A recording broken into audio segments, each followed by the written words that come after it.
At first, when their colleagues would see them talking in the halls of the state capitol, they would say things like to Republican Representative Greg Howard, "Why are you talking to her?" Democratic Representative Jillian Gilchrist would hear the same thing. "Why are you talking to him?" Despite that, the two became very good friends, and they worked together on a bill to make Connecticut safer. I learned how on a recent episode of our new podcast, Face More Facts with Mike and Mike. If you don't know them, they might seem to be an odd couple to be cooperating in the Connecticut State House of Representatives.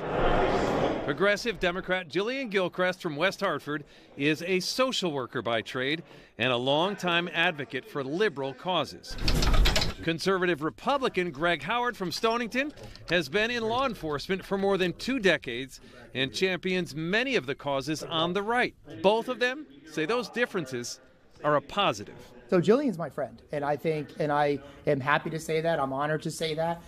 When it comes to politics, we have certain differences.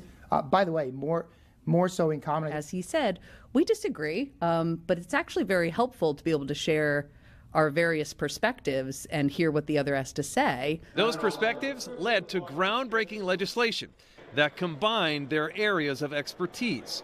They helped create a training program at Southern Connecticut State University that pairs police officers with crisis counselors so they can go on emergency calls together, helping to put fewer people in handcuffs and more of them into the services they need to get their lives on track. We're not sending a social worker to a schizophrenic or bipolar person that's smashing things and fighting people. That's unsafe. But what we're going to do is we're going to take a social worker and we're going to take a specially trained police officer, and they're going to follow up with these folks when they're not in crisis. Oh, okay. Because that's the key, right? So we did the Band-Aid, but now we're going to do the surgery. And so to have a social worker on the team who can do that follow-up so that you're not having law enforcement continuously going out to that park for that same person because they didn't get the supports they need. Right. You're actually freeing up them to do the job they're supposed to be doing and helping people in the community. The hope is for the program to be a building block for social workers and police departments all across the state. And who knows, it may accomplish even more.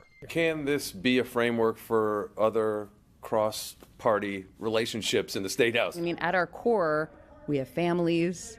We came to this job because we're passionate and we want to make a difference. And so if you can connect on those pieces, then you can work together. With Jillian, our connections may not be on political issues, but both of us are authentic.